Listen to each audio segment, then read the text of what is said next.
The laughter in the mess hall ended the moment the bundle wriggled. At first it was just a muffled sound, a small noise that could have belonged to any infant species. But when the cloth fell away and pale skin, dark hair, and wide unblinking eyes stared back at the gathered crew, silence choked the air. Captain Threx Collor stood frozen in the doorway. His mandibles twitched, a nervous tic he hadn't shown in years. "Tell me I am wrong," he rasped, stepping closer. Lieutenant Varric Droz lifted the child higher, grinning like a conqueror presenting spoils. "You are not wrong, Captain. You are fortunate. This," he shook the small figure gently, "is leverage. Pure profit wrapped in soft flesh." The crew recoiled as though the child were a live explosive. A scarred raider named Ultek whispered first. "Deathworlder spawn!" His scaled hands trembled as he backed away. Another hissed. "You fool, you brought one of them aboard." Threx's stomach dropped. The tales, once dismissed as exaggerated tavern talk, came flooding back. Human vengeance. Human wars. Human stubbornness. Even the smallest spark lit an inferno when humans were involved. "You idiot," Threx said, voice low but sharp enough to cut the silence. His 4 eyes locked on Varric's smirk. "You stole a human child. Do you grasp what you've done? Now we all die." Varric laughed, unfazed. "Die? From this? It's tiny. Helpless. A weakling, no different than a dozen other species pups I've plucked from colonies." "Helpless?" Threx snapped. "You think humanity cares about size? They care about blood. One missing, and they will not stop until every deck plate on this ship is floating in a debris field." The crew murmured, restless. Stories poured out in whispers. "Remember Erebus Station?" Ultek croaked. 6 pirate fleets strong, wiped clean because one captain thought he could ransom a human. No wreckage left. Just nothing. A single human marine on Kethra Prime. Another added, eyes darting toward the child. Tore through a fortress barehanded. Lived 3 days after his lungs were vented.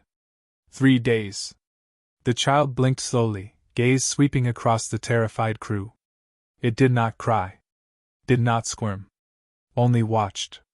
That silence unnerved them more than wailing ever could. Threx stepped closer, mandibles flaring in frustration. "Varric, return it. Now. We'll plot a jump back to the colony and put it where you found it. No harm done." Varric's expression hardened, arrogance sharpening his features. "And waste the greatest prize of our careers? A human child is worth more than entire cargo holds of spice or tech? Think of the ransom. Think of the fear we could command." Fear was already here, Threx thought grimly, radiating from every crew member. He scanned the room, taking the measure of his people. Some shifted toward him, desperate for the safety of his caution. Others, emboldened by greed or Varric's swagger, leaned his way. The crew was splitting down the middle, and that fracture could kill them faster than any human warship. "The humans will not bargain," Threx said flatly. "They do not negotiate for their young. They come. They kill. And they do not miss." Varric spread his arms, the child balanced carelessly in one. "Then let them come. What are humans but flesh? Strip away the myths and they are like us. Fragile. Mortal.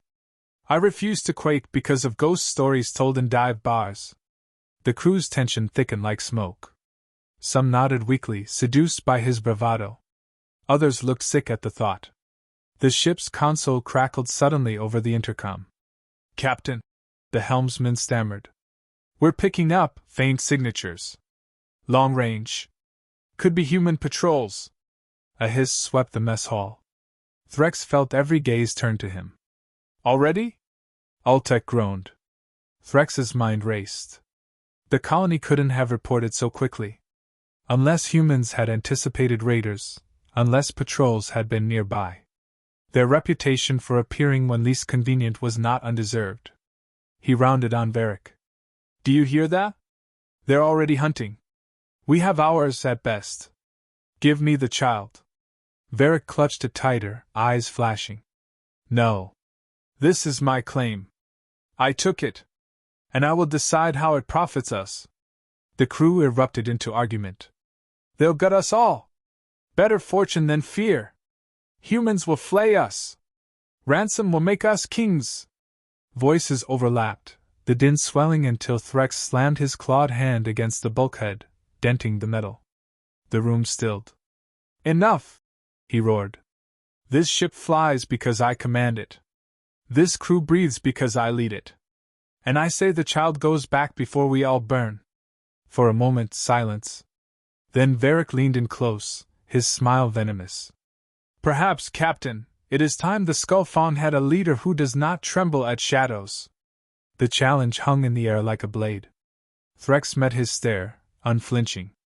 He could feel the crew dividing behind them, the weight of their decision pressing hard. The child shifted in Varric's arms, eyes never leaving Threx. Silent. Waiting. The klaxon shrieked through the ship, long-range sensors detecting movement. The helmsman's panicked voice echoed over comms. Captain, unidentified ships closing from Vector 12. Fast. They'll be in range within 2 cycles. The crew's fear broke into shouts. They're here already! Deathworlders coming! We're dead, dead! Varric raised his voice above the chaos. See? Perfect. We have our shield. Humans won't dare fire while their young is aboard. Threx spun on him, fury boiling. You fool! You think they won't trade your life for theirs? They will slaughter us and take the ashes. That is the reality you're too blind to see. The crew's eyes darted between them, torn. Loyalty and fear warred openly across their faces. Bridge! Threx snapped to the helmsman. Plot a jump anywhere, now. Aye, Captain, came the shaky reply. The engines groaned as coordinates were locked. The deck vibrated, lights flickering. With a wrenching lurch, the Skull Fawn tore into faster-than-light travel. The crew clung to whatever steadied them, whispers rising once more. Some muttered prayers. Others cursed Varric under their breath. Threx leaned against the bulkhead, mandibles tight. This was no longer a question of wealth or pride. Their lives dangled on a thread, and Varric's arrogance had set it aflame.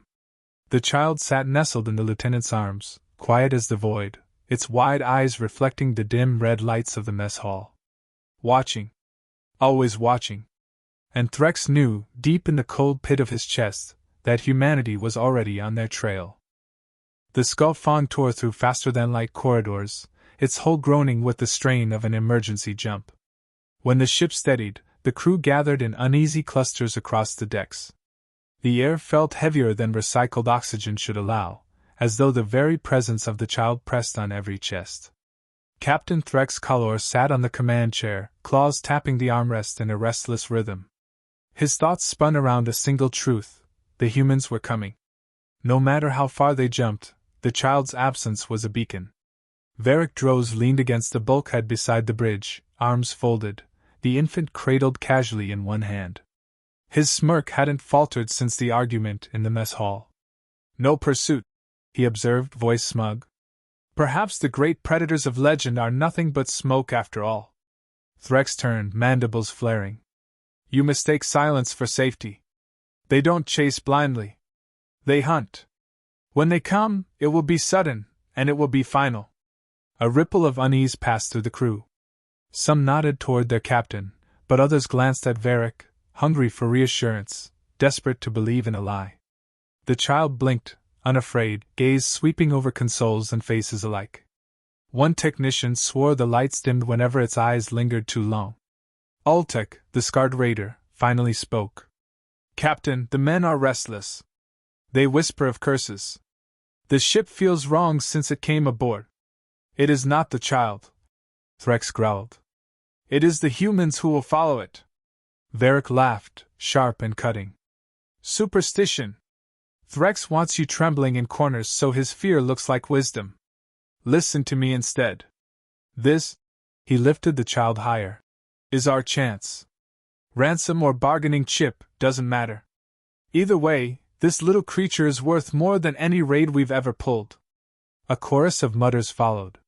Some eyes lit with greed, others darkened with dread. Threx stood, towering above them. Hear me well. Humans do not ransom. They do not barter. They avenge. If we return the child unharmed, perhaps, they let us live. If we keep it, every ship in their armada will be here within days. The argument sparked, voices colliding in chaos. Return it. Sell it. We're dead already. Fortune favors bold hands. The bridge quivered under the weight of their division. Threx's voice cut through like a blade. There is no fortune in ashes. But Varric stepped forward, his tone oily, persuasive. And what if he is wrong? What if humans are no different than any other species, wrapped in myths to keep us cowed? Imagine the power if we hold their young and they do not dare strike us. Imagine the fear in every system when they see we bend humanity itself to our will. A dangerous murmur rose. Ambition stirred hearts faster than caution calmed them. Threx studied his lieutenant. The younger male's eyes gleamed with more than arrogance. There was hunger there, the kind that destroyed crews and captains alike. The helmsman's panicked cry shattered the moment. Contact! Long-range scan, multiple ships inbound. Trajectory matches human profiles. Every crew member froze. The words hung like a death sentence. How far? Threx demanded. 3 sectors, the helmsman stammered. Hours, maybe less, if they're pushing full burn. The bridge erupted again. They found us. We'll never outrun them. We're finished. Varric raised his voice above the din. No, we are protected. They will not risk harming their own young. Threx whirled on him, fury boiling. Protected? You think that child is a shield? It is a fuse. And you've lit it.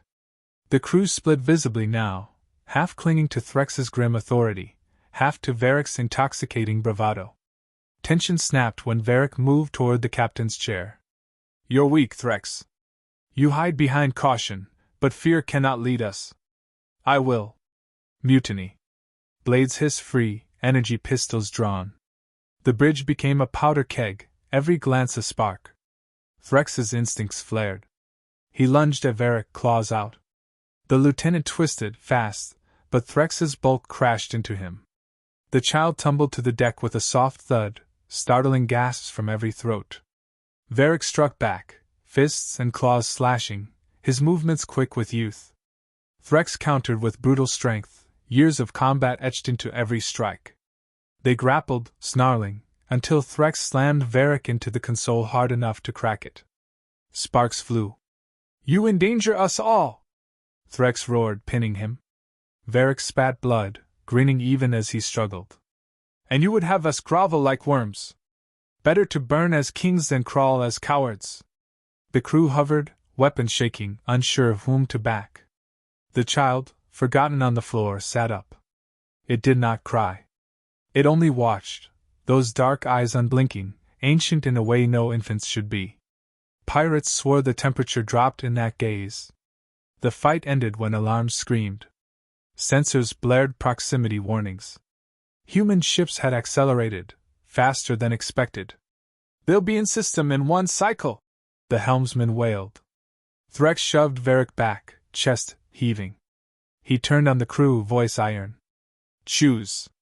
Follow me and we live. Follow him and we die screaming. The crew splintered. Ultek and half the veterans pressed to Threx's side, fear guiding their loyalty. The younger raiders, greedy and reckless, drifted toward Varric. The ship's lights flickered, systems groaning from earlier damage. No time for long debates. No room for hesitation. Varric snatched the child up again, defiance blazing.